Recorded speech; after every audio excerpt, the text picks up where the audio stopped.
BJP ವಿರುದ್ಧ ಮಾನಹಾನಿಕರ ಜಾಹೀರಾತು ಪ್ರಕರಣಕ್ಕೆ ಸಂಬಂಧಪಟ್ಟಂತೆ ಬೆಂಗಳೂರಿಗೆ ಆಗಮಿಸಲಿದ್ದಾರೆ ರಾಹುಲ್ ಗಾಂಧಿ. ದೇವನಹಳ್ಳಿ ಏರ್ಪೋರ್ಟ್ಗೆ ಬಂದಿಳಿದಿದ್ದಾರೆ ರಾಹುಲ್ ಗಾಂಧಿ. ಬಿಜೆಪಿ ವಿರುದ್ಧ ಮಾನಹಾನಿಕರ ಜಾಹೀರಾತು ಪ್ರಕರಣಕ್ಕೆ ಸಂಬಂಧಪಟ್ಟಂತೆ ಇವತ್ತು ಬೆಂಗಳೂರಿಗೆ ಆಗಮಿಸಿದ್ದಾರೆ. ಈಗಾಗಲೇ ಬಂದಿಳಿದಿದ್ದಾರೆ ರಾಹುಲ್ ಗಾಂಧಿ ಅವರು. ಏರ್ಪೋರ್ಟ್ಗೆ ಬಂದಿಳಿದಿದ್ದಾರೆ.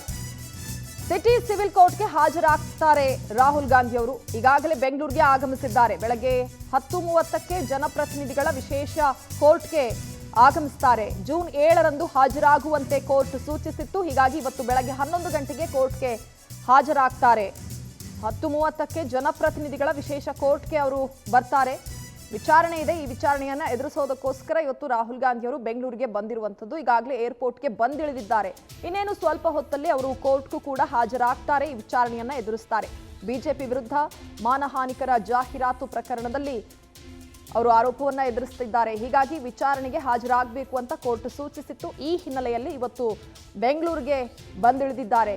ಈಗಷ್ಟೇ ಇನ್ನೇನು ಸ್ವಲ್ಪ ಹೊತ್ತಲ್ಲಿ ಕೋರ್ಟ್ಗೂ ಕೂಡ ಹಾಜರಾಗ್ತಾರೆ. ವಿಚಾರಣೆಯನ್ನ ಎದುರಿಸ್ತಾರೆ.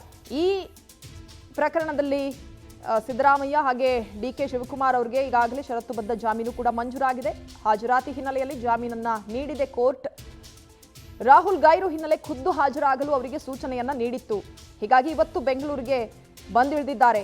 ನ್ಯಾಯಾಲಯಕ್ಕೆ ಹಾಜರಾಗ್ತಾರೆ. ಪ್ರಕರಣ ಸಂಬಂಧ ಮಾನನಷ್ಟ ಕೇಸನ್ನ ಬಿಜೆಪಿ ದಾಖಲಿಸಿತ್ತು. ಸಿಎಂ ಡಿಸಿಎಂ ರಾಹುಲ್ ಗಾಂಧಿ ವಿರುದ್ಧ ಕೇಸ್ ದಾಖಲಾಗಿತ್ತು.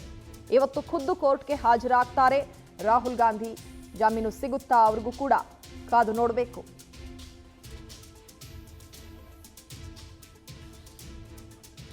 ರಾಹುಲ್ ಗಾಂಧಿ ಅವರು ಏರ್ಪೋರ್ಟ್ಗೆ ಬಂದಿಳಿದಿರುವಂತಹ ದೃಶ್ಯಾವಳಿಗಳನ್ನು ನಾವೀಗ ಗಮನಿಸ್ತಾ ಇದ್ದೀವಿ. ಬಿಜೆಪಿ ವಿರುದ್ಧ ಮಾನಹಾನಿಕರ ಜಾಹೀರಾತು ಪ್ರಕರಣಕ್ಕೆ ಸಂಬಂಧಪಟ್ಟಂತೆ ಕೋರ್ಟ್ ನೀಡಿರುವಂತಹ ಸೂಚನೆ ಮೇರೆಗೆ ಅವರು ಕೋರ್ಟ್ಗೆ ಹಾಜರಾಗುವುದಕ್ಕೆ ಬೆಂಗಳೂರಿಗೆ ಬಂದಿಳಿದಿದ್ದಾರೆ. ಏರ್ಪೋರ್ಟ್ಗೆ ಬಂದಿಳಿದಿರುವಂತಹ ದೃಶ್ಯ. ಅವರನ್ನ ಸ್ವಾಗತ ಮಾಡೋದಕ್ಕೆ ಡಿಕೆ ಶಿವಕುಮಾರ್ ಅವರು ಜೊತೆಗೆ ಹಿರಿಯ ಕಾಂಗ್ರೆಸ್ ನಾಯಕರೆಲ್ಲರೂ ಕೂಡ ಏರ್ಪೋರ್ಟ್ಗೆ ತೆರಳಿದಂತಹ ದೃಶ್ಯಗಳನ್ನು ನಾವು ಗಮನಿಸ್ತಾ ಇದ್ದೀವಿ.